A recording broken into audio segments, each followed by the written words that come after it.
ശക്തിരസ്മാത് ഏകാത്മാനോ അപി ഭുവി പുരാ ദേഹഭേദം ഗതൗതൗ ചൈതന്യാഖ്യം പ്രകടമധുനാ തദ്വയം ചൈക്യമാപ്തം രാധാഭാവദ്യുതി സുവലിതം നൗമി കൃഷ്ണസ്വരൂപം. ഹരേ കൃഷ്ണ കൃഷ്ണ കൃഷ്ണ ഹരേ ഹരേ, ഹരേ രാമ രാമ രാമ ഹരേ ഹരേ. ഹരേ കൃഷ്ണ കൃഷ്ണ കൃഷ്ണ ഹരേ ഹരേ, ഹരേ രാമ രാമ രാമ ഹരേ ഹരേ. ഓം നമോ ഭഗവതേ വാസുദേവായ. ഓം നമോ ഭഗവതേ വാസുദേവായ. ഓം നമോ ഭഗവതേ വാസുദേവായ. ഹരേ കൃഷ്ണ. പ്രഭു ഇന്നലെ ഞാൻ അയച്ചത് ഷെയർ ചെയ്തിരുന്നോ? ഗ്രൂപ്പിലിട്ടോ മാതാജി. ഞാൻ ഇതിലിപ്പോ സിസ്റ്റത്തിൽ ഷെയർ ചെയ്ത് നോക്കുന്നുണ്ട്. ക്ഷമിക്കാം. വായിക്കാൻ പറ്റും ആർക്കെങ്കിലും? ഹരേ കൃഷ്ണ മാതാജി. ഹരേ കൃഷ്ണ. വായിച്ചോളൂ. എനിക്ക് ബുക്കുണ്ട്, എനിക്ക് കാണാം, പക്ഷെ വായിക്കുക ആരെങ്കിലും ഒക്കെ. ഹരേ കൃഷ്ണ. ഹരേ കൃഷ്ണ. പിന്നെ അവിടുന്ന് എന്തിനാണ് ഒരു ആധ്യാത്മിക ഗുരു എന്ന് ഒരുവൻ ചോദിച്ചേക്കാം. തീർച്ചയായിട്ടും ഒരുവന് ഒരു ആധ്യാത്മിക ഗുരുവിന്റെ ആവശ്യമില്ല. പക്ഷെ ആചാര്യന്റെ കൃപ കിട്ടി പഠിക്കുന്ന ഒരുവൻ ഭാഗം അഭിനയിച്ചിരുന്നതിനാൽ ഒരു ആധ്യാത്മിക ഗുരുവിനെ സ്വീകരിച്ചു. കാരണം അതാണ് സമ്പ്രദായം. ഈ വിധത്തിൽ ഭഗവാൻ മനുഷ്യർക്ക് മാതൃക കാട്ടുന്നു. ഭഗവാൻ അറിവ് നേടാൻ വേണ്ടി ഒരു ആധ്യാത്മിക ഗുരുവിനെ സ്വീകരിക്കുക എന്നതൊക്കെയാണെന്ന് നാം ചിന്തിക്കരുത്. ഗുരുശിഷ്യ സമ്പ്രദായം സ്വീകരിക്കേണ്ടതിന്റെ പ്രാധാന്യത്തിന് ഊന്നൽ നൽകുക മാത്രമാണ് അവിടുന്ന് ചെയ്യുന്നത്. ആ ഗുരുശിഷ്യ പരമ്പര ജ്ഞാനം യഥാർത്ഥത്തിൽ ഉടലെടുക്കുന്നത് ഭഗവാനിൽ നിന്ന് തന്നെയാണ്. ആ ജ്ഞാനം പരമ്പരയിലൂടെ താഴേക്ക് വരുന്നത് ഇല്ലാതെയാണെങ്കിൽ അത് പരിപൂർണമാണ്. ജ്ഞാനം ആദ്യം പകർന്നു നൽകുന്ന ആദിമ വ്യക്തിയുമായി നമുക്ക് നേരിട്ട് സമ്പർക്കമില്ലെങ്കിൽ പോലും ഈ സംപ്രേഷണ പ്രക്രിയയിലൂടെ അതേ ജ്ഞാനം നമുക്ക് ലഭിക്കും. പരമനിരപേക്ഷക സത്യമായ ഭഗവാൻ കൃഷ്ണൻ ബ്രഹ്മാവിന്റെ ഹൃദയത്തിലേക്ക് അതീന്ദ്രിയ ജ്ഞാനം സംപ്രേഷണം ചെയ്തെന്ന് ശ്രീമദ് ഭാഗവതത്തിൽ പ്രസ്താവിച്ചിരിക്കുന്നു. ജ്ഞാനം സ്വീകരിക്കുന്നതിനുള്ള ഒരു മാർഗം ഇതാണ്. ഹൃദയത്തിലൂടെ അപ്രകാരം ജ്ഞാനം സ്വീകരിക്കാൻ രണ്ട് മാർഗങ്ങളുണ്ട്. ഒന്ന്, പരമാത്മാവായി എല്ലാ ജീവികളുടെയും ഹൃദയത്തിൽ സ്ഥിതി ചെയ്യുന്ന ഭഗവാനെ നേരിട്ട് ആശ്രയിക്കുന്നു. മറ്റേത്, കൃഷ്ണന്റെ ഒരു വിസ്തരണമായ ആധ്യാത്മിക ഗുരുവിനെ ആശ്രയിക്കുന്നു. ഇപ്രകാരം കൃഷ്ണൻ ഉള്ളിൽ നിന്നും പുറത്തുനിന്നും ജ്ഞാനം നൽകുന്നു. നാം അത് സ്വീകരിച്ചാൽ മാത്രം മതി. ഈ വിധത്തിൽ അറിവ് സ്വീകരിക്കുന്ന പക്ഷം അത് അചിന്ത്യമാണോ അല്ലയോ എന്നത് വിഷയമാകുന്നില്ല. ഹരേ കൃഷ്ണ മാതാജി. ഹരേ കൃഷ്ണ. Thank you mataji. ഇവിടെ പറയുന്നുണ്ട് ചൈതന്യ മഹാപ്രഭു ശ്രീകൃഷ്ണ ഭഗവാൻ തന്നെയാണ്. അപ്പം ഭഗവാൻ എന്തിനാണ് ഗുരു എന്ന് നമുക്ക് സംശയം വരാം, ഇല്ലേ? ഭഗവാന് തീർച്ചയായിട്ടും ഗുരുവിനെ സ്വീകരിക്കേണ്ട ആവശ്യമുണ്ടോ? ഇല്ല. ഭഗവാൻ അറിയാൻ വയ്യാത്തതായിട്ട് ഒരു കാര്യങ്ങളും ഇല്ല. നമുക്കറിയാം ശ്രീകൃഷ്ണ ഭഗവാനും ഗുരുവിനെ സ്വീകരിച്ചിരുന്നു. ആരാണ് ശ്രീകൃഷ്ണ ഭഗവാന്റെ ഗുരു? പറയാമോ ആർക്കെങ്കിലും? ഹരേ കൃഷ്ണ. സാന്ദീപനി മഹർഷി. സാന്ദീപനി മഹർഷിയുടെ ഗുരുകുലത്തിൽ താമസിച്ചിട്ടാണ് കൃഷ്ണനും ബലരാമനും എല്ലാം വിദ്യ അഭ്യസിച്ചിരുന്നത്. അതുപോലെ മഹാപ്രഭു ആധ്യാത്മിക ഗുരുവിനെ സ്വീകരിച്ചിരുന്നു. ആരായിരുന്നു മഹാപ്രഭുവിന്റെ ഗുരു? ദീക്ഷാ ഗുരു ആരായിരുന്നു? ഈശ്വരപുരി ആയിരുന്നു. അപ്പൊ ഇവരൊക്കെ എന്തിനു വേണ്ടിയിട്ടാണ് ഗുരുവിനെ സ്വീകരിച്ചത്? നമ്മൾക്ക് മാതൃക കാണിക്കാൻ വേണ്ടിയിട്ട്. എന്തിനെന്ന് വെച്ചാല് ശരിയായിട്ടുള്ള ജ്ഞാനം, അതായത് ഭഗവത് ജ്ഞാനം നമുക്ക് പകർന്നു കിട്ടുന്നത് എങ്ങനെ വേണം?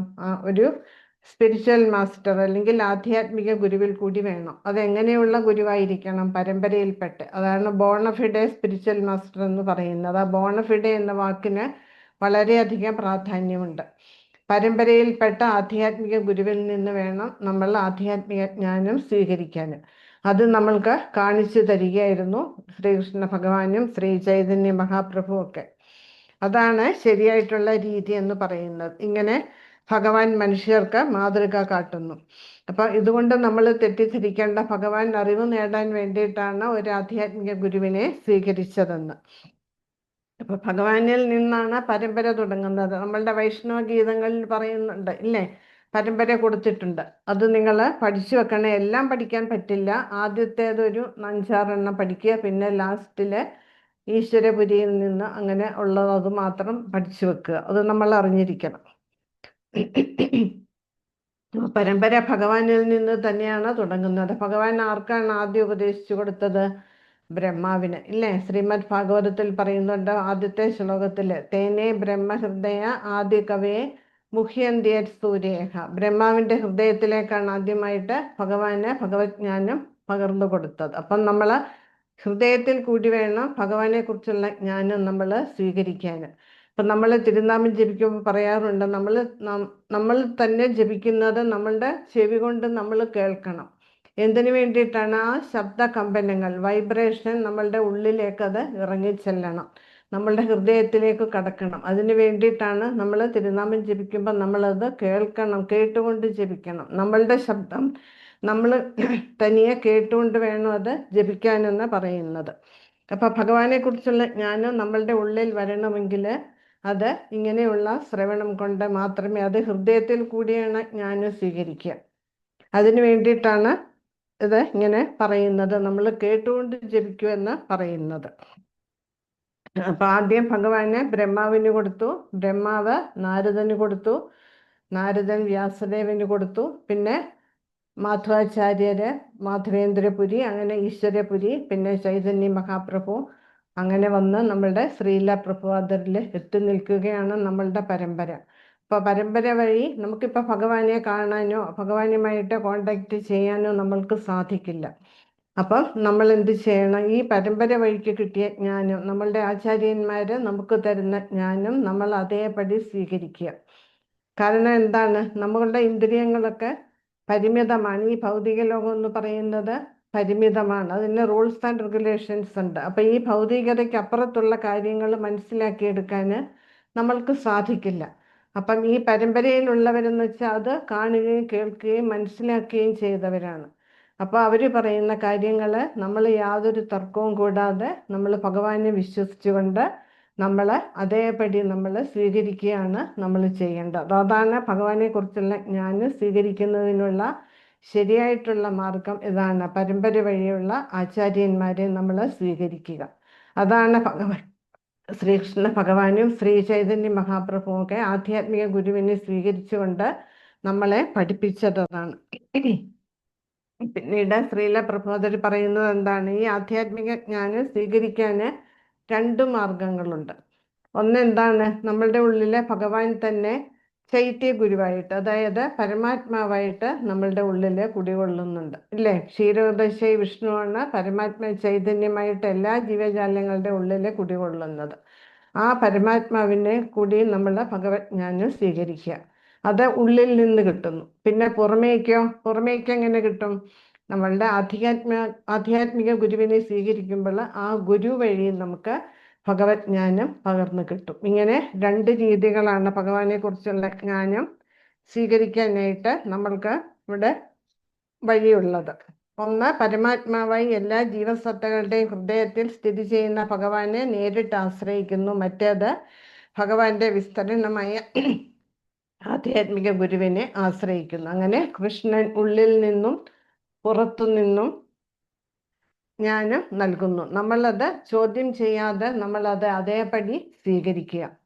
അങ്ങനെ അത് അചിന്ത്യമാണോ അല്ലെങ്കിൽ ഇത് ശരിയാണോ, നമുക്കിത് പറ്റുമോ എന്നുള്ള യാതൊരു ആശങ്കയുടെ ആവശ്യമില്ല. നമ്മളത് അതേപടി സ്വീകരിക്കുക മാത്രമാണ് ചെയ്യേണ്ടത്. ഹരേ കൃഷ്ണ. ഇനി അടുത്ത പാരഗ്രാഫ്. ഇത് മനസ്സിലായല്ലോ അല്ലേ? ഇനി അടുത്ത പാരഗ്രാഫ് വായിക്കൂ. ഹരേ കൃഷ്ണ.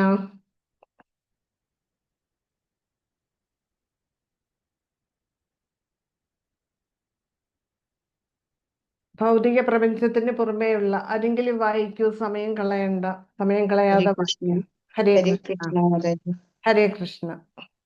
ഭൗതിക പ്രപഞ്ചത്തിന് പുറമേയുള്ള വൈകുണ്ഠഗ്രഹ യൂഥങ്ങളെക്കുറിച്ച് ശ്രീമദ് ഭാഗവതത്തിൽ വളരെയധികം വിവരങ്ങൾ നൽകിയിട്ടുണ്ട്. അതുപോലെ സങ്കല്പാതീതമായ വളരെയധികം വിവരങ്ങൾ ചൈതന്യ ചരിതാമൃതത്തിലും ഉണ്ട്.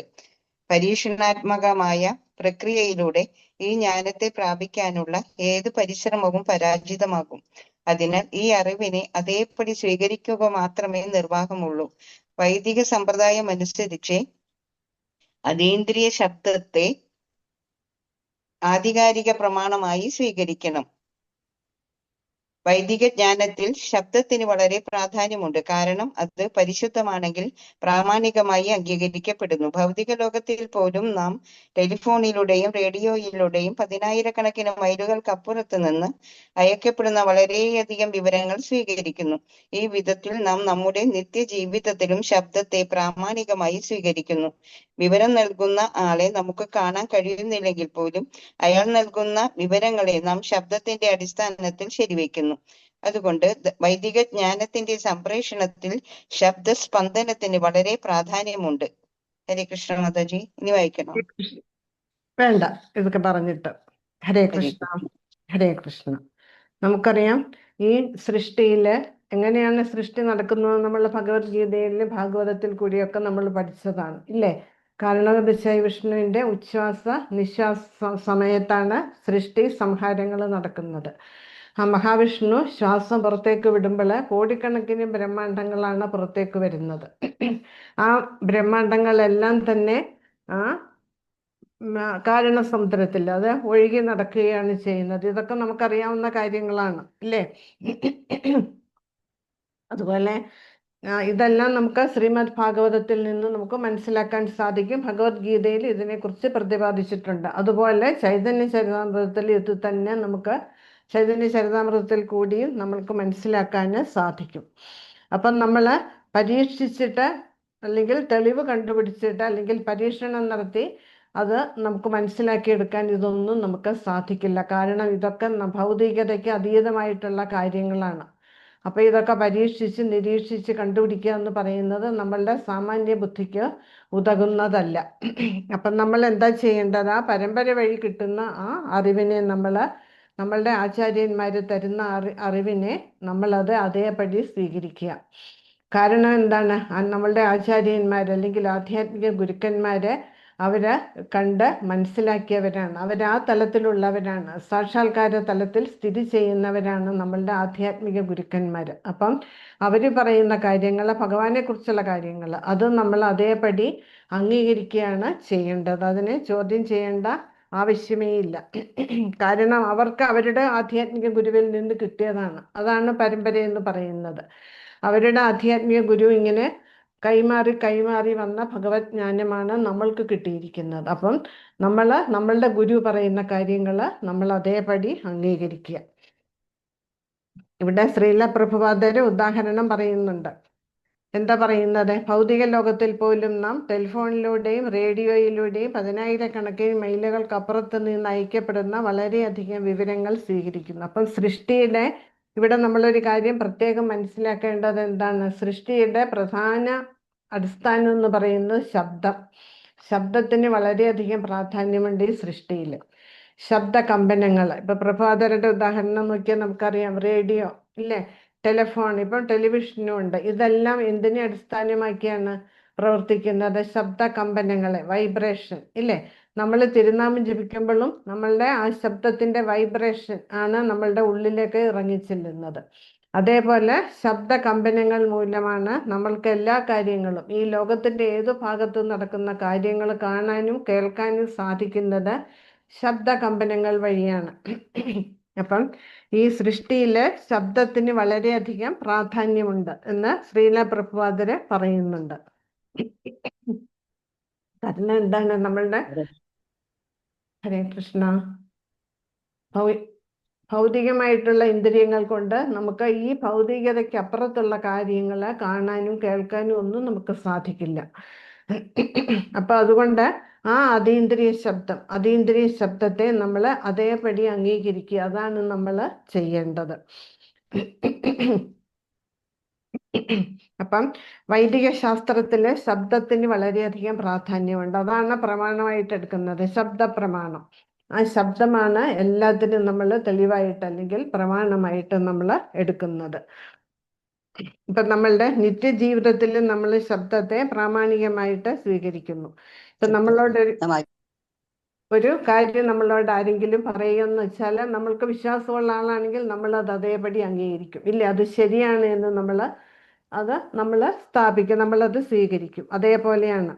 അപ്പം നമ്മൾ ഫോണിൽ കൂടി സംസാരിക്കുന്നു, ഇല്ലേ? ഇപ്പൊ കണ്ടുകൊണ്ട് സംസാരിക്കാം. മുമ്പൊക്കെ ആണെങ്കിൽ നമ്മൾ ശബ്ദം കേൾക്കുക മാത്രമാണ് ചെയ്യുന്നത്. അപ്പം നമ്മൾ ആ വ്യക്തി പറയുന്ന കാര്യങ്ങൾ നമ്മൾ അതേപടി സ്വീകരിക്കുന്നു. നമ്മളതിനെ സംശയം എടുക്കാറുണ്ടോ അല്ലെങ്കിൽ ചോദ്യം ചെയ്യാറുണ്ടോ? ഇല്ല. കാരണം എന്താണ്? വിശ്വാസം. നമുക്ക് പരിചയമുള്ള ആളാണ് നമ്മളെ വിളിക്കുന്നത്, അപ്പൊ ആളില് നമുക്ക് വിശ്വാസമുണ്ട്. അതുപോലെ നമ്മളുടെ ആധ്യാത്മിക ഗുരുവിൽ, ഭഗവാനിൽ നമ്മൾക്ക് വിശ്വാസം വേണം. ആ പരമ്പര വഴിക്ക് കിട്ടുന്ന ജ്ഞാനം അത് ശരിയാണ് എന്ന് നമ്മൾ ബോധ്യപ്പെടണം, നമ്മൾക്ക് മനസ്സിലാവണം. കാരണം നമുക്കിപ്പം വൈകുണ്ഠ ലോകങ്ങളിൽ പോയിട്ട് ഇത് കണ്ടുപിടിക്കാൻ സാധിക്കില്ല. അതുപോലെ സൃഷ്ടി എന്ന് നടന്നു നമുക്കറിയില്ല. നമ്മൾ അന്നുണ്ടായി, നമ്മളെല്ലാം അന്ന് വന്നതാണ് ഭൗതിക ലോകത്തിലേക്ക്. എത്രയോ കാലമായി നമുക്കറിയില്ല. പല രൂപത്തിലും പല ഭാവത്തിലും ഒക്കെ നമ്മളിവിടെ ജനിച്ചു മരിച്ചു ഇങ്ങനെ കഴിയുന്നു.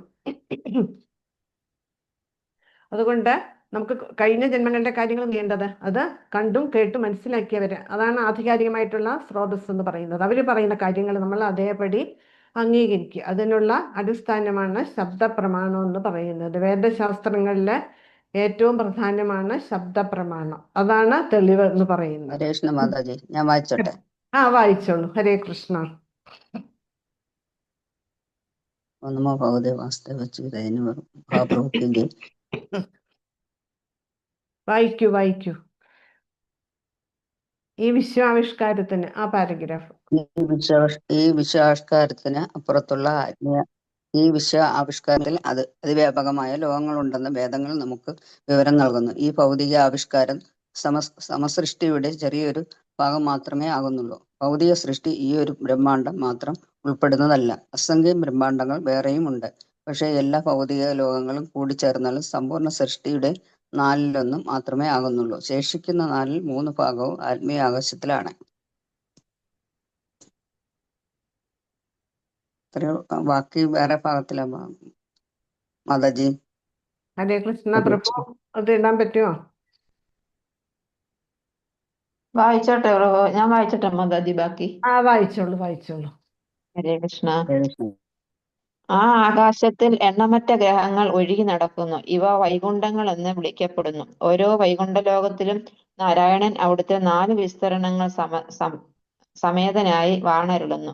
സംഘർഷണൻ, പ്രത്യുപ്നൻ, അനിരുദ്ധൻ, വാസുദേവൻ. ഈ സംഘർഷണൻ നിത്യാനന്ദ പ്രഭുവാണെന്ന് ചൈതന്യ ചരിതാമൃതത്തിന്റെ 8ാമത്തെ ശ്ലോകത്തിൽ കൃഷ്ണദാസ കവിരാജൻ പറയുന്നു. മുമ്പേ പ്രസ്താവിച്ചതുപോലെ ഭഗവാന്റെ മഹാവിഷ്ണു വിസ്തരണത്തിൽ നിന്നാണ് ഭൗതിക പ്രപഞ്ചങ്ങൾ പ്രത്യക്ഷമാകുന്നത്.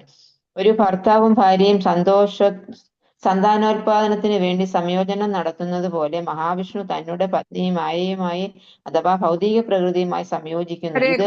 ഹരേ കൃഷ്ണ മാതാജി, അവിടം വരെ ഇത് ചെയ്തിട്ട് ബാക്കി വായിക്കാം. ശരി. നമുക്കറിയാം ആധ്യാത്മിക ആകാശത്തില് അനേകം വൈകുണ്ഠ ഗ്രഹങ്ങളുണ്ട്, ഇല്ലേ? അപ്പൊ ഇത് കുറിച്ച് നമുക്ക് എവിടെ നിന്ന് കിട്ടി? വേദങ്ങളിൽ പറയുന്നുണ്ട്.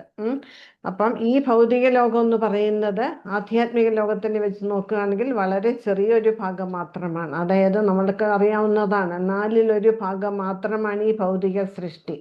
ബാക്കി 3/4 ആധ്യാത്മിക ലോകങ്ങളാണ്, ആധ്യാത്മിക ഗ്രഹങ്ങളാണ്. അപ്പൊ എത്രമാത്രം ചെറുതാണ് ഈ ഭൗതിക ലോകമെന്ന് നമ്മൾക്ക് ഇതിൽ നിന്ന് തന്നെ മനസ്സിലാക്കാൻ സാധിക്കും. എല്ലാ ഭൗതിക ലോകങ്ങൾ കൂടി ചേർന്നാലും സമ്പൂർണ്ണ സൃഷ്ടിയുടെ 1/4 മാത്രമേ വരുന്നുള്ളൂ. അത്ര ചെറുതാണ് ഈ ഭൗതിക സൃഷ്ടി എന്ന് പറയുന്നത്. അപ്പൊ ബാക്കിയുള്ള 3/4 എവിടെയാണുള്ളത്? ആത്മീയ ആകാശത്തിലാണ്. ആ ആത്മീയ ആകാശത്തിലെ കോടിക്കണക്കിന് ഗ്രഹങ്ങൾ ഒഴുകി നടക്കുകയാണ് ചെയ്യുന്നത്. ആ ഗ്രഹങ്ങളെ എങ്ങനെയാണ് വിളിക്കുക? വൈകുണ്ഠങ്ങൾ എന്നാണ് പറയുന്നത്. അപ്പോൾ ഓരോ വൈകുണ്ഠത്തിലും ആരുണ്ട്? നാരായണൻ, അതായത് മഹാവിഷ്ണു ഉണ്ട്. ചതുർഭുജ രൂപത്തില് മഹാവിഷ്ണു വാഴുന്നുണ്ട്. ഇതൊക്കെ നമുക്കറിയാം. മഹാവിഷ്ണുവിൻ്റെ 4 വിസ്തരണങ്ങൾ, അതായത് ചതുർവ്യൂഹങ്ങളെ കുറിച്ച് നമ്മൾ പഠിച്ചിട്ടുണ്ട് ഇല്ലേ? ഭാഗവതത്തിൽ കൂടിയും ഗീതയിലും ഒക്കെ അതേക്കുറിച്ച് പറഞ്ഞിട്ടുണ്ട്. ചതുർവ്യൂഹങ്ങൾ ആരൊക്കെയാണ്? വാസുദേവൻ, സംകർഷണൻ, അനിരുദ്ധൻ, പ്രദ്യുമ്നൻ. ഇവർക്കെല്ലാം തന്നെ ഓരോ ലോകങ്ങളും ഉണ്ട് അവിടെ. അപ്പം ഇവിടെ ഓരോ ബ്രഹ്മാണ്ഡങ്ങളിലും ഈ മഹാവിഷ്ണു പ്രവേശിക്കുന്നുണ്ട്. ആ മഹാവിഷ്ണു പറയുന്നത് ആരാണ്? ബലരാമന്റെ വിസ്തരണമാണ്. ആ ചതുർവ്യൂഹങ്ങളിലെ മൂലസംകർഷണൻ. ആ സംകർഷണനാണ് ആരായിട്ട് വരുന്നത്? നിത്യാനന്ദ പ്രഭുവായിട്ട് വരുന്നത്. അത് 8ാമത്തെ ശ്ലോകത്തില് പറയുന്നുണ്ട്. മായാതീതേ വ്യാപി വൈകുണ്ഠലോകേ പൂർണ്ണൈശ്വര്യേ ശ്രീചതുർവ്യൂഹമധ്യേ രൂപം യസ്യോദ്ഭാതി സംഘർഷണാഖ്യം തം ശ്രീ നിത്യാനന്ദരാമം പ്രപദ്യേ. മായാതീതേ എന്ന് പറഞ്ഞാല് മായാലോകത്തിനും അതീതമായിട്ടുള്ളത്. മായാലോകം ഏതാണ്? ഈ ഭൗതിക ലോകം. ഭൗതിക ലോകത്തിനും അതീതമായിട്ടുള്ള വൈകുണ്ഠ ലോകങ്ങളിൽ വ്യാപിച്ചിരിക്കുന്നവരുടെ പൂർണ്ണ ഐശ്വര്യങ്ങളോടും കൂടിയതാണ് ഓരോ വൈകുണ്ഠ ലോകങ്ങളിലും. ആ വൈകുണ്ഠ ലോകങ്ങളിൽ ഭഗവാനെ പോലെ തന്നെ എല്ലാ ഐശ്വര്യങ്ങളോടും കൂടി ആര് വാഴുന്നുണ്ട്? ചതുർവ്യൂഹങ്ങൾ, അതായത് വാസുദേവൻ, സംകർഷണൻ, അനിരുദ്ധൻ, പ്രദ്യുമ്നൻ. ഇവർക്കെല്ലാം തന്നെ പ്രത്യേകം പ്രത്യേകം ലോകങ്ങളുണ്ട്. അതിലെ മൂലസംകർഷണനാണ് നിത്യാനന്ദരാമനായിട്ട്, നിത്യാനന്ദ പ്രഭുവായിട്ട് അവതരിച്ചിരിക്കുന്നത്. അതായത് സാക്ഷാൽ ബലരാമൻ ആണ് നമ്മളുടെ ആദ്യ ഗുരു. നിത്യാനന്ദ പ്രഭു ഗുരു തത്വമാണ്. അങ്ങനെയുള്ള നിത്യാനന്ദരാമന്റെ ആ തൃപ്പാദങ്ങളെ ഞാൻ ആശ്രയിക്കുന്നു എന്ന് കൃഷ്ണദാസ് കവിരാജ ഗോസ്വാമി ഇവിടെ പറയുകയാണ്. സർവൈശ്വര്യ സമ്പൂർണനായി അവിടുന്ന് ഭൗതിക സൃഷ്ടിയിൽ നിന്നും വളരെ ദൂരെ സ്ഥിതി ചെയ്യുന്ന വൈകുണ്ഠ ലോകത്തില് വസിക്കുന്നു. അപ്പം ഈ ഭൗതിക സൃഷ്ടിയിൽ അനേകം ബ്രഹ്മാണ്ഡങ്ങളുണ്ട്, കോടിക്കണക്കിന് ബ്രഹ്മാണ്ഡങ്ങളുണ്ട്. അപ്പോൾ ഒരു ബ്രഹ്മാണ്ഡം എന്ന് പറഞ്ഞാൽ നമുക്കറിയാം 14 ലോകങ്ങളാണ് ഇല്ലേ? അപ്പം ഈ എല്ലാ ബ്രഹ്മാണ്ഡങ്ങളും ചേർന്നാലും ഈ സൃഷ്ടിയുടെ 1/4 ഭാഗങ്ങളെ വരുന്നുള്ളൂ. ഈ കോടിക്കണക്കിന് ബ്രഹ്മാണ്ഡങ്ങളെല്ലാം ഒത്തുചേർത്ത് നമ്മൾ വെച്ചാലും ഈ ഭൗതിക സൃഷ്ടി എന്ന് പറയുന്നത് 1/4 വരുന്നുള്ളൂ. ബാക്കി 3/4 ഭാഗവും ആധ്യാത്മിക ഗ്രഹങ്ങളാണ്, ആധ്യാത്മിക ലോകത്തിലാണ്. ഇവ അവിടെ ഒഴുകി നടക്കുകയാണ് ചെയ്യുന്നത്. ഹരേ കൃഷ്ണ. ഇനി അടുത്ത ഹരേ കൃഷ്ണ. ഹരേ കൃഷ്ണ. മാതാജി ശ്ലോകം വായിക്കണോ? സർവയോനിഷു എന്നുള്ള. വായിച്ചോളൂ. സർവയോനിഷു കൗന്ദേയ മൂർത്തയ സംഭവന്തിയ താസാം ബ്രഹ്മ മഹത് യോനിർ അഹം ബീജപ്രദപിത. ഹേ കുന്തിപുത്ര, നാനാരൂപേണയുള്ള ജീവവർഗങ്ങൾക്കെല്ലാം ഈ ഭൗതിക പ്രകൃതിയിൽ ജന്മമെടുക്കാൻ അവസരം നൽകിയത് ഞാനാണ്. അവയുടെ ബീജപ്രദാതാവായ പിതാവും ഞാൻ തന്നെയെന്ന് അറിയണം. വിഷ്ണു ഭൗതിക പ്രകൃതിയായ മായയെ തന്റെ കടാക്ഷത്തിൽ മാത്രം ഗർഭവതിയാക്കുന്നു. ഇതാണ് ആധ്യാത്മിക രീതി. ഭൗതികമായി നമുക്ക് ശരീരത്തിന്റെ ഒരു പ്രത്യേക ഭാഗത്തിലൂടെ മാത്രമേ ഗർഭം ധരിപ്പിക്കാൻ കഴിയുകയുള്ളൂ. എന്നാൽ പുരുഷനായ മഹാവിഷ്ണുവിന് ഏത് ഭാഗം വഴിയും ഗർഭം ധരിപ്പിക്കാൻ കഴിയും. കേവലം ഒരു കടാക്ഷം കൊണ്ട് മാത്രം ഭഗവാന് പ്രകൃതിയുടെ ഗർഭത്തിൽ എണ്ണമറ്റ ജീവസത്തകളെ ഉൽപ്പാദിപ്പിക്കാൻ കഴിയും. ഭഗവാന്റെ ആധ്യാത്മിക ശരീരം അത്രമേൽ ശക്തിയുള്ളതാകയാൽ അവിടുത്തെ ശരീരത്തിന്റെ ഏതു ഭാഗത്തിനും മറ്റെല്ലാ ഭാഗങ്ങളുടെയും ധർമ്മം നിർവഹിക്കാൻ സാധിക്കുമെന്ന് ബ്രഹ്മസംഹിതയിൽ സ്ഥിരീകരിച്ചിട്ടുണ്ട്. നമുക്ക് കൈകൾ കൊണ്ട് അല്ലെങ്കിൽ ത്വക്ക് കൊണ്ട് മാത്രമേ സ്പർശിക്കാൻ കഴിയുകയുള്ളൂ. എന്നാൽ കൃഷ്ണന് നോട്ടം കൊണ്ട് പോലും സ്പർശിക്കാൻ സാധിക്കും. നമുക്ക് കണ്ണുകൾ കൊണ്ട് കാണാൻ മാത്രമേ കഴിയുകയുള്ളൂ. അവ കൊണ്ട് സ്പർശിക്കാനോ മണക്കാനോ കഴിയുകയില്ല.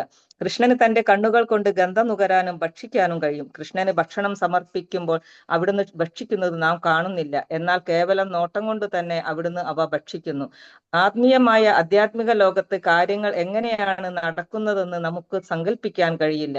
കൃഷ്ണൻ ഭക്ഷിക്കുന്നില്ലെന്നും ഭക്ഷിക്കുന്നതായി നാം സങ്കല്പിക്കുക മാത്രമാണ് ചെയ്യുന്നതെന്നും കരുതരുത്. ഭഗവാൻ വാസ്തവത്തിൽ ഭക്ഷിക്കുന്നുണ്ട്. അത് നാം ഭക്ഷിക്കുന്നതിൽ നിന്ന് വ്യത്യസ്തമാണ്. നാമും പൂർണ്ണമായും ആധ്യാത്മിക തലത്തിലാകുമ്പോൾ നമ്മുടെ ഭക്ഷണ രീതിയും അവിടുത്തേതിന് സമാനമാകും. ആ വിധാനത്തിൽ ശരീരത്തിന്റെ ഏതു ഭാഗത്തിനും മറ്റെല്ലാ ശരീരഭാഗങ്ങളുടെയും ധർമ്മം നിർവഹിക്കാൻ കഴിയും. ഹരേ കൃഷ്ണ. ഹരേ കൃഷ്ണ. ഹരേ കൃഷ്ണ. അപ്പം നമ്മൾ കണ്ടു, ഭഗവാൻ മഹാവിഷ്ണുവിന്റെ വിസ്തരണത്തിൽ നിന്നാണ് ഭൗതിക പ്രപഞ്ചങ്ങൾ ഉണ്ടാകുന്നതെന്ന് നമ്മൾ മനസ്സിലാക്കി. പക്ഷേ നമ്മൾ ഗീതയിൽ പഠിച്ചിട്ടുണ്ട്, മയാധ്യക്ഷേണ പ്രകൃതി സൂയദേശ ചരാചരം. ഇല്ലേ? അതായത് മഹാവിഷ്ണു ഭൗതിക പ്രകൃതിയെ വീക്ഷിക്കുമ്പോൾ ആ കടാക്ഷം നോട്ടത്തിൽ നിന്നാണ് ഈ സൃഷ്ടി നടക്കുന്നത്. പക്ഷേ ഈ ഭൗതിക ലോകത്തില് രണ്ട് ശരീരങ്ങൾ ഒന്നു ചേർന്നെങ്കിൽ മാത്രമേ സന്താനോൽപാദനം നടക്കുകയുള്ളൂ. ഇതാണ് ആധ്യാത്മിക ലോകവും ഭൗതിക ലോകവും തമ്മിലുള്ള വ്യത്യാസം എന്ന് പറയുന്നത്. ഇവിടെ ഭൗതിക ലോകത്തില് രണ്ടു പേർ വേണം, രണ്ട് വ്യക്തികൾ വേണം. പക്ഷെ ആധ്യാത്മിക ലോകത്തിൽ അതിൻ്റെ ആവശ്യമില്ല. ഇപ്പം മഹാവിഷ്ണു നമുക്കറിയാം, ലക്ഷ്മി ദേവി മഹാവിഷ്ണുവിൻ്റെ പാദം തഴുകിക്കൊണ്ടേയിരിക്കുകയാണ്. പക്ഷേ അതുപോലെ തന്നെ മായയെ ഭൗതിക പ്രകൃതിയെ വീക്ഷിക്കുന്നത് ആ നോട്ടത്തിൽ നിന്നാണ് എന്താ ഈ സൃഷ്ടി ഉണ്ടായത്, ഈ ഭൗതിക സൃഷ്ടി നടന്നത്. അല്ലാണ്ട് അവിടെ ലക്ഷ്മി ദേവിക്ക് എന്തെങ്കിലും പങ്കുണ്ടോ? ഇല്ല. ലക്ഷ്മി ദേവി ഭഗവാന് സേവനം ചെയ്തുകൊണ്ടിരിക്കുക മാത്രമാണ് ചെയ്യുന്നത്. അപ്പൊ ഇതാണ് ഭഗവത്ഗീതയിലും പറഞ്ഞിരിക്കുന്നത്. എല്ലാ ജീവവർഗങ്ങൾക്കെല്ലാം ഈ ഭൗതിക പ്രകൃതിയിൽ അവരവരുടെ പൂർവ്വകർമ്മങ്ങൾക്കനുസരിച്ചിട്ട് ജന്മമെടുക്കാനുള്ള അവസരം ആരാണ് കൊടുത്തന്നത്? ശ്രീകൃഷ്ണ ഭഗവാനാണ്. അതുകൊണ്ടാണ് ഭഗവാനെ എന്ത് പറയുന്നത്? അഹം ബീജ പ്രദപിത, ഞാനാണ് ബീജദാതാവ്. ശ്രീകൃഷ്ണ ഭഗവാനാണ് പിതാവ്, നമ്മളുടെ എല്ലാം പിതാവ് ഭഗവാൻ തന്നെയാണ് എന്ന് പറയുന്നത്. വിഷ്ണു ഭൗതിക പ്രകൃതിയായ മായയെ തൻ്റെ കടാക്ഷത്താൽ മാത്രം ഗർഭവതിയാക്കുന്നു. ഇതാണ് ആധ്യാത്മിക രീതി. അവിടെ വേറൊരാളുടെ ആവശ്യമില്ല. മഹാവിഷ്ണുവിനെ ഏത് ഭാഗം ഉപയോഗിച്ചിട്ടും സൃഷ്ടി നടത്താൻ കഴിയും. നമ്മളെ ബ്രഹ്മസംഹിതയിൽ നമ്മൾ കണ്ടിട്ടുണ്ട്, അംഗാനി യസ്യ സകലേന്ദ്രിയ വൃത്തിമന്തി പശ്യന്തി പാന്തി എന്ന് പറയുന്നുണ്ട് ഇല്ലേ? ഭഗവാന്റെ എല്ലാ അവയവങ്ങളും ഉപയോഗിച്ചിട്ട് എല്ലാ കാര്യങ്ങളും ചെയ്യാൻ സാധിക്കും ഇല്ലേ? കണ്ണുകൊണ്ട് നമ്മളിപ്പോൾ ഭോഗ് സമർപ്പിക്കുന്നു, ഭഗവാൻ നോക്കിയാൽ മതി അതിൻ്റെ രുചി മനസ്സിലാക്കാൻ ഭഗവാന് സാധിക്കും. നമ്മൾക്ക് സാധിക്കുമോ? നമ്മുടെ മുൻപിൽ ഭക്ഷണം കൊണ്ടുവച്ചാൽ അത് നമ്മൾ നോക്കിയാൽ നമ്മളുടെ വയറ് നിറയുമോ? ഇല്ല. നമ്മളത് കൈകൊണ്ടെടുത്ത് കഴിക്കണം ഇല്ലേ? അപ്പം നമ്മളുടെ ഓരോ അവയവങ്ങളും ഓരോ കാര്യങ്ങൾക്കാണ് നമ്മൾ ഉപയോഗിക്കുക. കൈകൊണ്ട് പ്രവൃത്തി ചെയ്യാൻ, കാല് നടക്കാൻ ഇല്ലേ, വായ സംസാരിക്കാന്, ഭക്ഷണം കഴിക്കാനും ഒക്കെ നമ്മൾ ഉപയോഗിക്കുന്നുണ്ട്, കണ്ണുകൾ കാണാന്. പക്ഷേ ആധ്യാത്മിക ലോകത്തിൽ അതിൻ്റെ ആവശ്യമില്ല. അവിടെ ഉള്ളവർക്ക് എല്ലാ അവയവങ്ങൾ കൊണ്ടും എല്ലാ കാര്യങ്ങളും ചെയ്യാൻ സാധിക്കും. അപ്പൊ എന്തുകൊണ്ടാണ് ഭഗവാന്റെ ആധ്യാത്മിക ശരീരം അത്രമേൽ ശക്തിയുള്ളതാണ്. ശരീരത്തിന്റെ ഏത് ഭാഗത്തിനും മറ്റെല്ലാ ഭാഗങ്ങളുടെയും ധർമ്മം നിർവഹിക്കാൻ സാധിക്കുമെന്ന് ബ്രഹ്മസംഹിതയിൽ സ്ഥിരീകരിച്ചിട്ടുണ്ട്. അപ്പൊ നമ്മൾ അർപ്പിക്കുന്ന പ്രസാദം ഭക്ഷിക്കാൻ ഭഗവാന് വേറെ അവയവത്തിന്റെ ആവശ്യമില്ല. ഭഗവാന് ആ നോട്ടം കൊണ്ട് അതിന്റെ രുചി മനസ്സിലാക്കിയെടുക്കാൻ സാധിക്കുന്നു.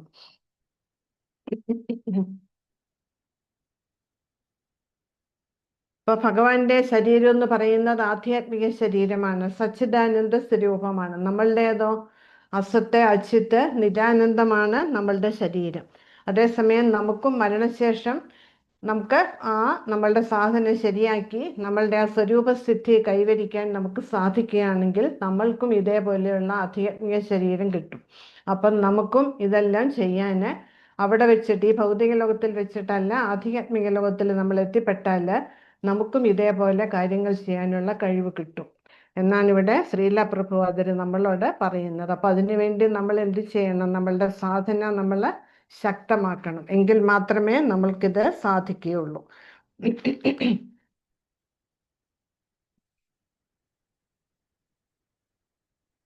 ഹരേ കൃഷ്ണ. ഇനി അടുത്ത പാരഗ്രാഫ് വായിക്കൂ. ഹരേ കൃഷ്ണ.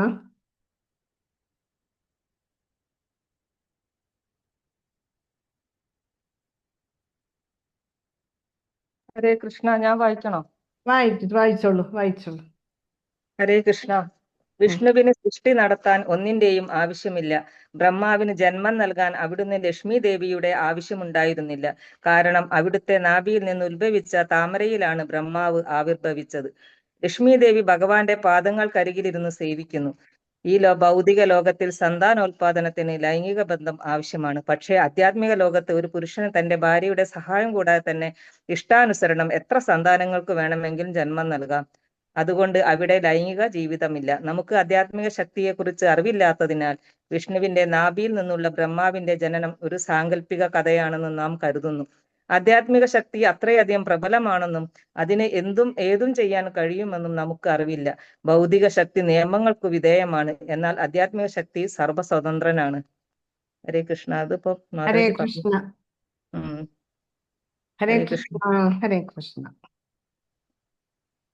അപ്പം നമ്മൾ കണ്ടു, മഹാവിഷ്ണുവിന് സൃഷ്ടി നടത്താൻ ഒരു അവയവത്തിന്റെ ആവശ്യമില്ല. നോട്ടം കൊണ്ടാണ് ഭൗതിക സൃഷ്ടി നടക്കുന്നത്, ഇല്ലേ? അതുപോലെ തന്നെ ആദ്യത്തെ അവന്റെ പ്രജ എന്ന് പറയുന്നത് ആരാണ്? ബ്രഹ്മാവാണ്. ആദ്യത്തെ സൃഷ്ടി ബ്രഹ്മാവാണ്, ഇല്ലേ? നമ്മളത് കണ്ടു. കാരണവദശായി വിഷ്ണുവാണ് സൃഷ്ടി തുടങ്ങുന്നത്, ഇല്ലേ? കാരണവദശായി വിഷ്ണുവിന്റെ രോമകൂപങ്ങളിൽ നിന്ന് കോടിക്കണക്കിന് ബ്രഹ്മാണ്ടങ്ങൾ വരുന്നു. ഇതൊക്കെ നമ്മൾ മനസ്സിലാക്കിയതാണ്. അപ്പം ബ്രഹ്മാവിന് ജന്മം നൽകാൻ ലക്ഷ്മി ദേവിയുടെ സഹായം തേടിയോ? ഇല്ല. അതുപോലെ തന്നെ ഈ സൃഷ്ടിയെ തന്നെ ഭൗതിക പ്രകൃതിയെ വീക്ഷിച്ചത് കൊണ്ടാണ് ഈ സൃഷ്ടി നടന്നതും. പക്ഷേ ഭൗതിക ലോകത്തിലാണെങ്കിലോ ഇത് സാധിക്കില്ല. അപ്പൊ ഇതിൽ നിന്ന് നമ്മൾ മനസ്സിലാക്കേണ്ടത് ഭൗതിക ശക്തി എന്ന് പറയുന്നത് പരിമിതമാണ്. അതേസമയം ആധ്യാത്മിക ശക്തി എന്ന് പറയുന്നത് അത് നമ്മുടെ സങ്കല്പത്തിനും അതീതമാണ്. അത് തന്നെയുമല്ല സർവ സ്വതന്ത്രവുമാണ് എന്നാണ് ഇവിടെ പറയുന്നത്.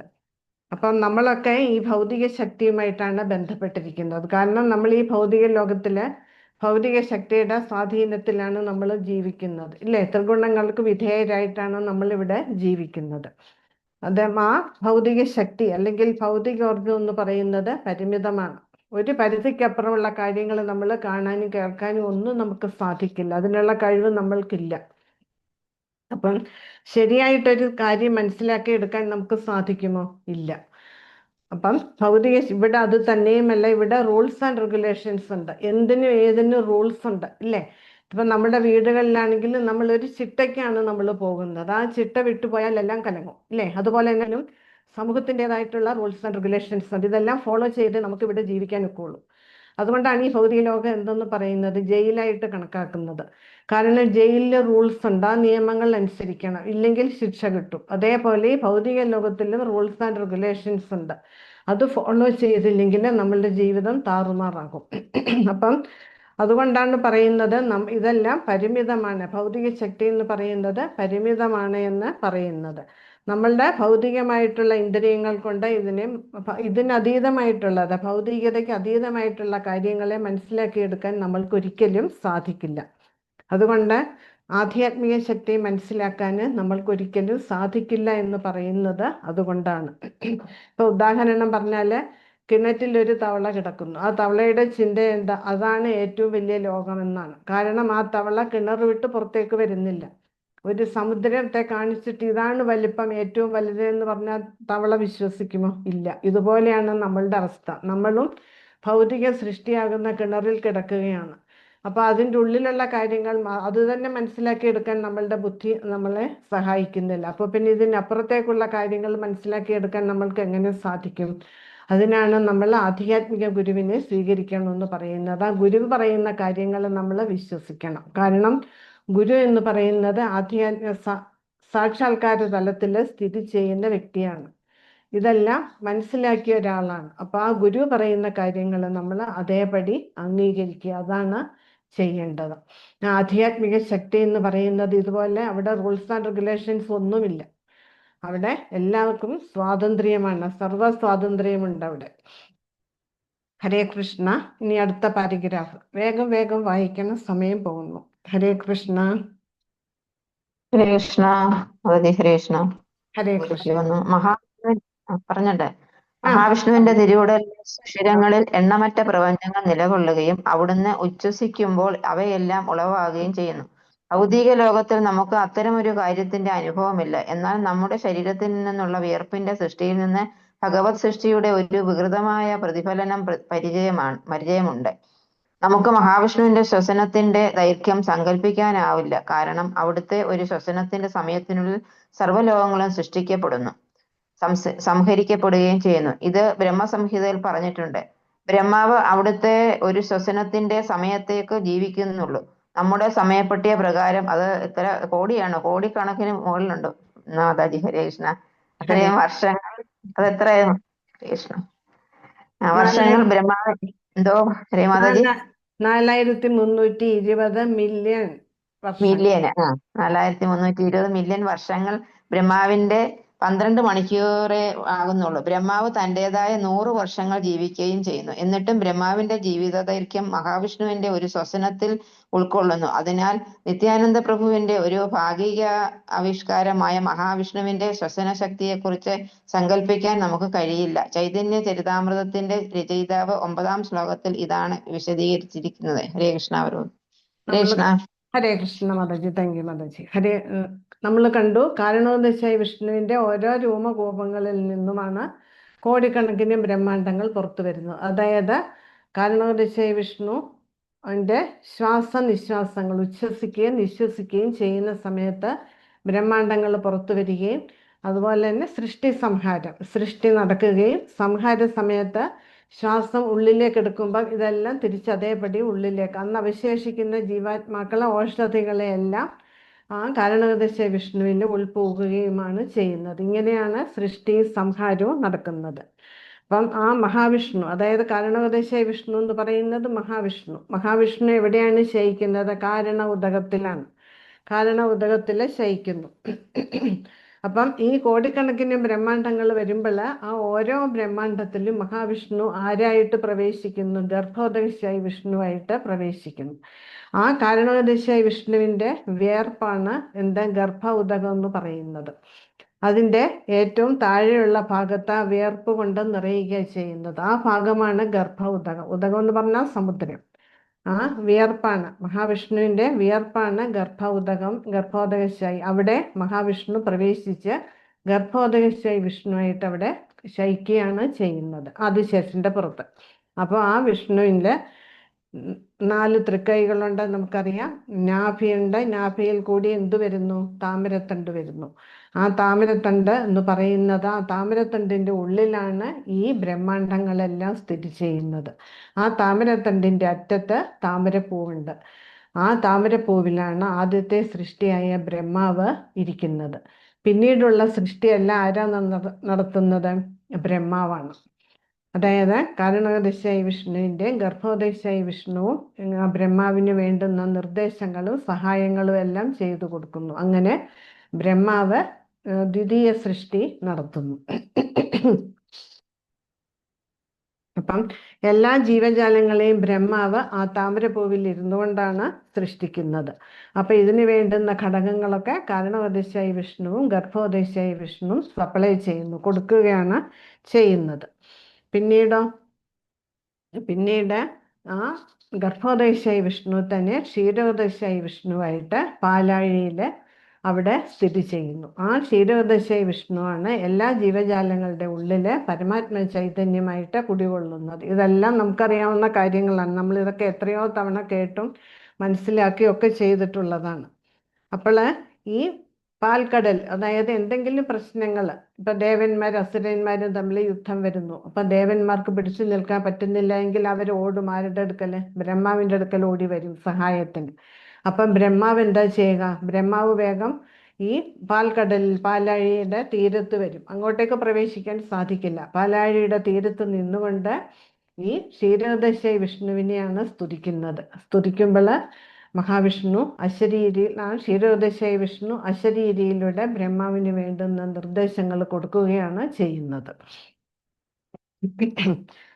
അപ്പം ഇവിടെ ഇതെന്തിനാണ് ഇതൊക്കെ എന്തിനാണ് ഇവിടെ പറയുന്നതെന്ന് നമുക്കൊരു സംശയം തോന്നാം, ഇല്ലേ? അപ്പം മുമ്പേ പറഞ്ഞ പോലെ ഇത് ഓരോരുത്തരുടെ സ്ഥാനം മനസ്സിലാക്കുക. ഇവരൊക്കെ സാധാരണ വ്യക്തികളല്ല എന്ന് നമ്മൾ മനസ്സിലാക്കണം. നമ്മളെ പോലെയുള്ള സാധാരണ ജീവാത്മാക്കളല്ല ഇവരാരും എന്ന് നമ്മൾ മനസ്സിലാക്കാൻ വേണ്ടിയിട്ടാണ് ഇവിടെ എടുത്തെടുത്ത് ഓരോ കാര്യങ്ങൾ വീണ്ടും വീണ്ടും വീണ്ടും പറയുന്നത്. അപ്പം നമുക്കറിയാം, ബ്രഹ്മാവിൻ്റെ ഒരു ശ്വസനത്തിൻ്റെ സമയത്തേക്ക് മാത്രമേ ഭഗവാന്റെ ഒരു ശ്വസനത്തിൻ്റെ ആ കാലയളവ് മാത്രമാണ് ബ്രഹ്മാവിൻ്റെ ആയുസ് എന്ന് പറയുന്നത്, ഇല്ലേ? അതായത് 100 വർഷങ്ങൾ. അതായത് നമ്മളുടേതുപോലെ 100 വർഷം അല്ല ബ്രഹ്മാവിൻ്റേത്. അതൊക്കെ നമുക്ക് വിശദമായിട്ട് പിന്നീട് മനസ്സിലാക്കാം.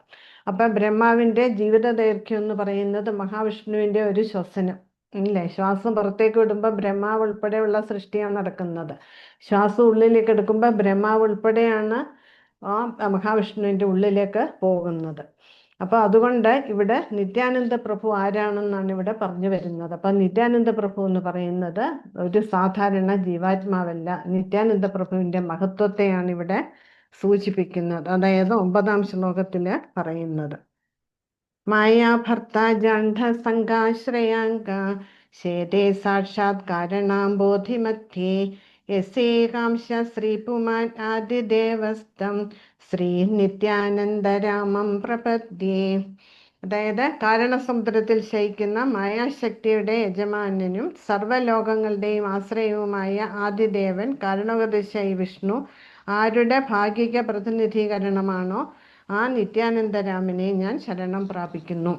കാരണസമുദ്രത്തിലാണ് കാരണോപദേശായി വിഷ്ണു ശയിക്കുന്നത്. ആ മായാശക്തിയുടെ യജമാനനുമാണ് കാരണോപദേശായി വിഷ്ണു. അതുപോലെ തന്നെ എല്ലാ ലോകങ്ങളുടെയും എല്ലാവരുടെയും ആശ്രയ കേന്ദ്രമാണ് ആര്? ഈ കാരണോപദേശായി വിഷ്ണു എന്ന് പറയുന്നത്. ആ കാരണോപദേശായി വിഷ്ണു ആരുടെ വിസ്തരണമാണ്? ബലരാമന്റെ. ബലരാമൻ ആരുടെ വിസ്തരണമാണ്?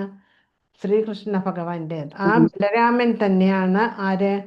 നിത്യാനന്ദ പ്രഭു എന്നാണ് ഇവിടെ പറഞ്ഞു വരുന്നത്. അപ്പം നിത്യാനന്ദ പ്രഭു ഭഗവാൻ തന്നെയാണ്, ശ്രീകൃഷ്ണ ഭഗവാൻ തന്നെയാണ്, സാക്ഷാൽ ബലരാമനാണ്, ആദി ഗുരുവാണ്, ഗുരു തത്വമാണ്. ആ രീതിയിൽ വേണം നമ്മൾ നിത്യാനന്ദ പ്രഭുവിനെ മനസ്സിലാക്കാൻ. ഹരേ കൃഷ്ണ. അടുത്ത ഒരു പാരഗ്രാഫും കൂടി വായിക്കും, വേഗം വായിക്കും. ഹരേ കൃഷ്ണ. ഹരേ കൃഷ്ണ മാതാജി. ആ. കൃഷ്ണ കൃഷ്ണ 10ഉം 11ഉം ശ്ലോകങ്ങളിൽ കൃഷ്ണദാസ കവിരാജൻ മഹാവിഷ്ണുവിന്റെ സമഗ്ര വിസ്തരണങ്ങളായ ഗർഭോദകശായ വിഷ്ണുവിന്റെയും ശ്രീരകദശായ വിഷ്ണുവിനെയും കുറിച്ച് വിസ്തരിക്കുന്നു. ബ്രഹ്മാവ് ഗർഭോദകശായ വിഷ്ണുവിന്റെ നാഭിയിൽ നിന്ന് ഉത്ഭവിച്ച് താമരപ്പൂവിൽ ജാതനാകുന്നു. ആ താമരയുടെ തണ്ടിനുള്ളിൽ അനേകം ഗ്രഹവ്യൂഹങ്ങളുണ്ട്. പിന്നീട് ബ്രഹ്മാവ് മുഴുവൻ മനുഷ്യ സമൂഹത്തെയും മൃഗസമൂഹത്തെയും എല്ലാം സൃഷ്ടിക്കുന്നു. ക്ഷീരോദകശായ വിഷ്ണു ഈ പ്രപഞ്ചത്തിനുള്ളിലെ ക്ഷീരസാഗരത്തിൽ ശയിക്കുന്നു. അവിടുന്ന് അതിന്റെ നിയന്താവും സംരക്ഷകനുമാണ്.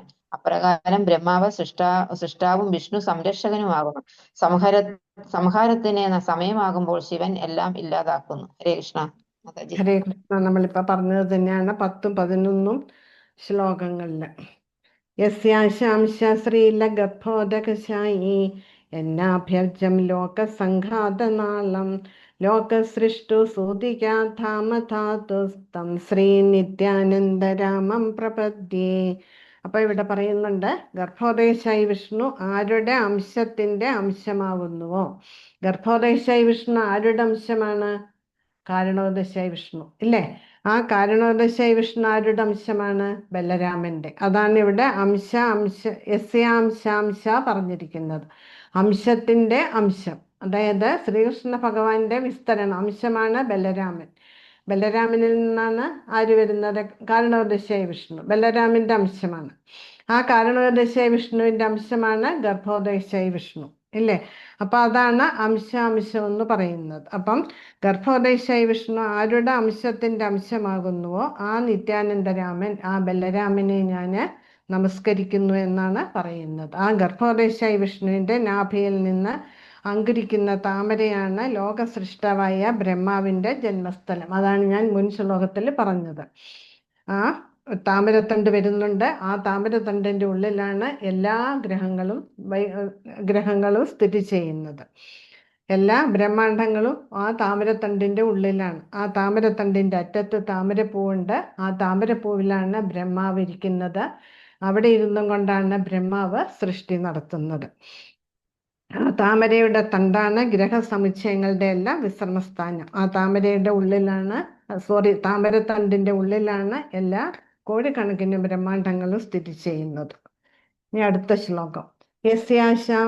യസ്യാംശാംശാംശ പരാത്മാഖിലാനാം പോഷ്ടാ വിഷ്ണുർഭാതി ദുഗ്ധാബ്ധിശായി ക്ഷൗണീഭർത്ത യത്കലാ സ്വാപ്യനന്ദസ് തം ശ്രീ നിത്യാനന്ദരാമം പ്രപദ്യേ. അപ്പം ക്ഷീരസാഗരത്തിൽ ശയിക്കുന്ന വിഷ്ണു ആരുടെ അംശത്തിന്റെ അംശമാകുന്നുവോ?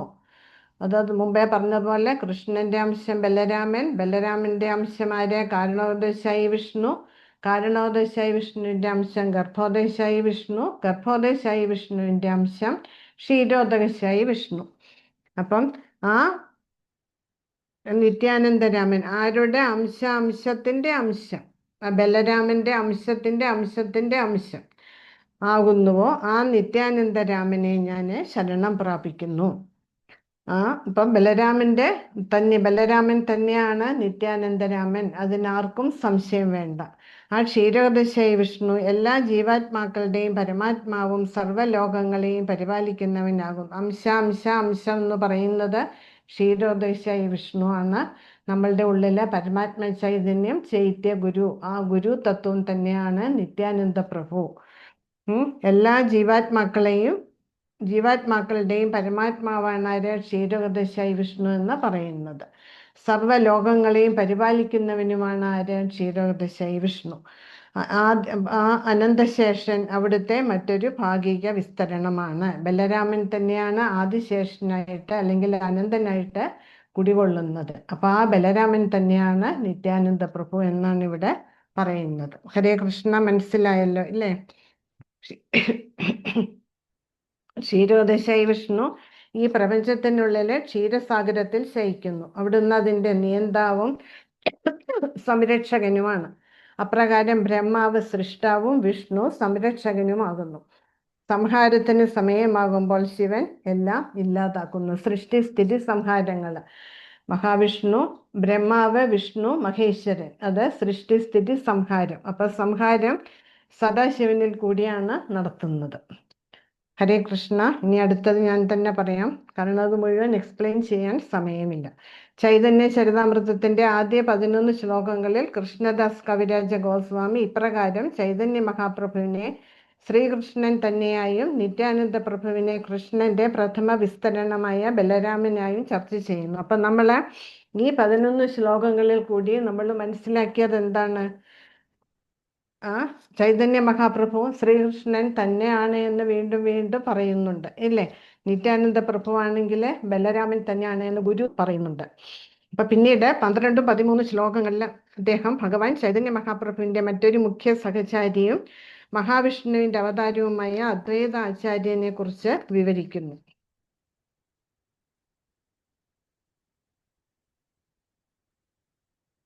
മഹാവിഷ്ണുർജഗത്കർത്ത മായയായ സൃജത്യത തസ്യാവതാര ഏവായം അദ്വൈതാചാര്യ ഈശ്വരഃ.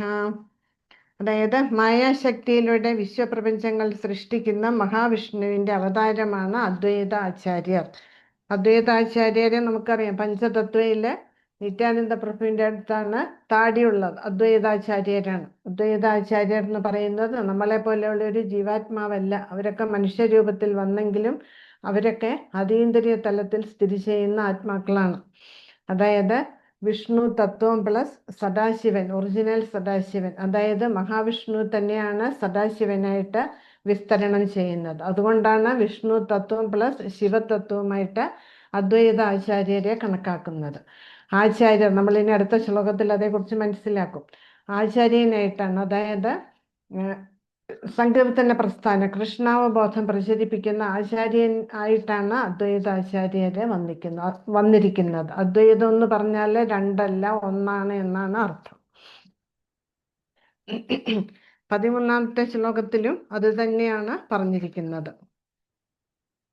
അദ്വൈതം ഹരിണാദ്വൈതാത് ആചാര്യം ഭക്തി ശംസനാത് ഭക്താവതാരം ഈശന്തം അദ്വൈതാചാര്യമാശ്രയേ. അപ്പം ശ്രീകൃഷ്ണ ഭഗവാനും അദ്വൈത ആചാര്യരും തമ്മിലെ വ്യത്യാസമില്ല, ഒന്ന് തന്നെയാണ്. ഭക്തിയുടെ സമ്പ്രദായം പ്രചരിപ്പിക്കുന്നത് കൊണ്ടാണ്, അതിനു വേണ്ടിയാണ് അവതരിച്ചിരിക്കുന്നത്. അതുകൊണ്ടാണ് ആചാര്യന്റെ സ്ഥാനം നമ്മൾ കൊടുക്കുന്നത്. അതേസമയം ഭഗവാനും ഭഗവത് ഭക്ത അവതാരവുമാകുന്നു. അങ്ങനെയുള്ള അവിടുത്തെ ഞാൻ ശരണം പ്രാപിക്കുന്നു എന്ന് കൃഷ്ണദാസ് കവിരാജ ഗോസ്വാമി പറയുകയാണ്. അപ്പം നമ്മളിവിടെ 1 മുതലുള്ള ശ്ലോകങ്ങളിൽ ഗുരുവിനെ പറഞ്ഞു, എല്ലാ ഗുരുക്കന്മാരെയും. കൃഷ്ണദാസ് കവിരാജ ഗോസ്വാമി തൻ്റെ ഗുരുവിനെ മാത്രമല്ല പറഞ്ഞത്, ഇല്ല, സ്തുതിച്ചത്, നമസ്കരിച്ചത്, പ്രണാമം അർപ്പിച്ചത്. എല്ലാ പരമ്പരയിൽപ്പെട്ട എല്ലാ ഗുരുക്കന്മാരെയുമാണ് പ്രണാമം അർപ്പിച്ചത്, ഗുരുക്കന്മാർക്കും. അത് കഴിഞ്ഞിട്ട് ശ്രീകൃഷ്ണ ഭഗവാൻ തന്നെയാണ് മഹാപ്രഭു എന്ന് പറഞ്ഞു, എന്തിനു വേണ്ടി അവതരിച്ചു എന്ന് പറഞ്ഞു, രാധാറാണിയുടെ ഭാവത്തിലാണ് വന്നിരിക്കുന്നതെന്ന് പറഞ്ഞു.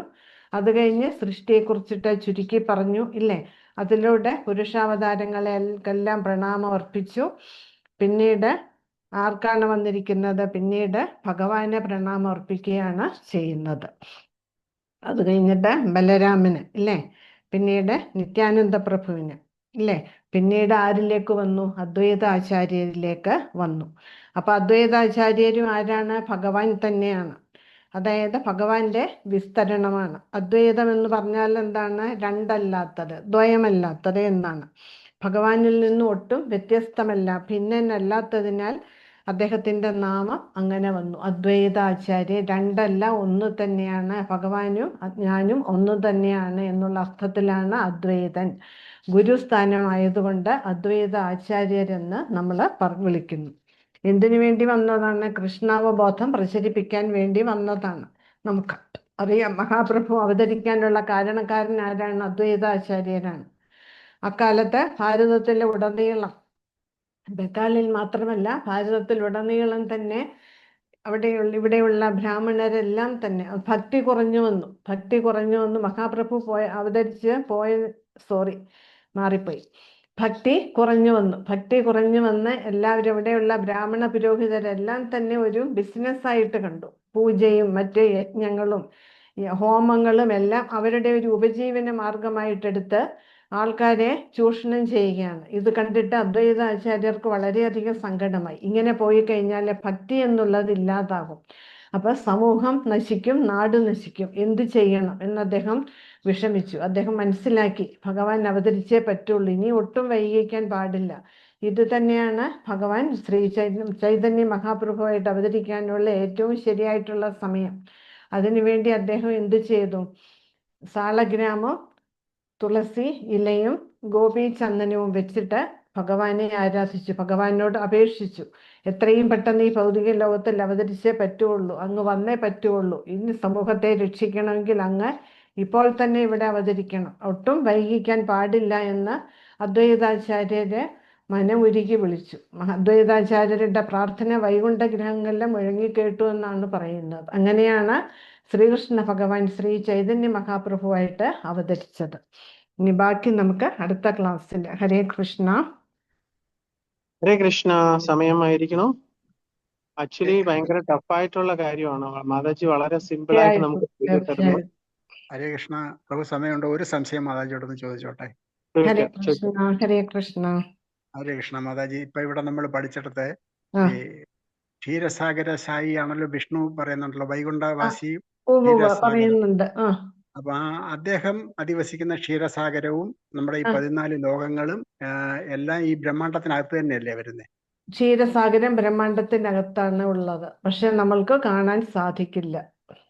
അതെ തന്നെ മാതാജി. അപ്പൊ നമ്മൾ വേറൊരിടത്ത് പഠിച്ചു, വൈകുണ്ഠ ലോകങ്ങളെല്ലാം ആധ്യാത്മിക ലോകങ്ങളുടെ ഭാഗമാണെന്നും ഭൗതിക ലോകത്തിന്റെ ഭാഗമല്ലെന്നും. അപ്പൊ ഇവിടെ അതൊരു തമ്മിലൊരു കോൺട്രഡിക്ഷൻ വരുന്നുണ്ടല്ലോ. അതെ, ഇപ്പം ബ്രഹ്മാണ്ടം എന്ന് പറയുന്നത് 14 ലോകങ്ങള്. ഏറ്റവും മുകളില് സത്യലോകം, ബ്രഹ്മലോകമാണ്. അതിന് അപ്പുറത്തായിട്ടാണ് എന്ത് വരുന്നത്? ഈ പാലാഴി വരുന്നത്. ഭൗതിക ലോകത്തിന്റെ ഭാഗമായിട്ട് വരുന്നെങ്കിലും ഏറ്റവും ഉപരിലോകമാണത്. അതുകൊണ്ട് അത് വൈകുണ്ഠ ഗ്രഹത്തിന്റെ ഭാഗമായിട്ടും കണക്കാക്കുന്നുണ്ട്. ശരി, കൃഷ്ണ. അതൊരു തമ്മിലൊരു കൺഫ്യൂഷൻ വന്നതുകൊണ്ട് സംശയം. അതുകൊണ്ടാണ് ഈ പാലാഴി തന്നെയല്ലേ പാലാഴി മഥനം നടക്കുന്നത്? അതെ അതെ അതെ. അതുപോലെ ഗജേന്ദ്ര മോക്ഷത്തിൽ പറയുന്ന ആന അധിവസിക്കുന്ന വനത്തെ കുറിച്ച് പറയുന്നിടത്തും പാലാഴിയിൽ സ്ഥിതി ചെയ്യുന്നു. അപ്പൊ അതാണ് ഒരു സംശയം ഉള്ളത്. അപ്പൊ അതും ബ്രഹ്മാണ്ടത്തിന്റെ ഭാഗം തന്നെയാണ്, പക്ഷേ അദ്ദേഹം അധിവസിക്കുന്നത് ആധ്യാത്മിക ഭാഗത്തിലാണ്. അതുകൊണ്ട് അവിടെ ആർക്കും എത്താൻ പറ്റാത്തത് അതുകൊണ്ട് എത്താൻ പറ്റില്ല. ഹരേ കൃഷ്ണ. കൃഷ്ണ. സമയം അവസാനിച്ചു. മാതാജിയോട് ആദരവപൂർവ്വം 2 പ്രാവശ്യം ഹരേ കൃഷ്ണ മഹാമന്ത്രം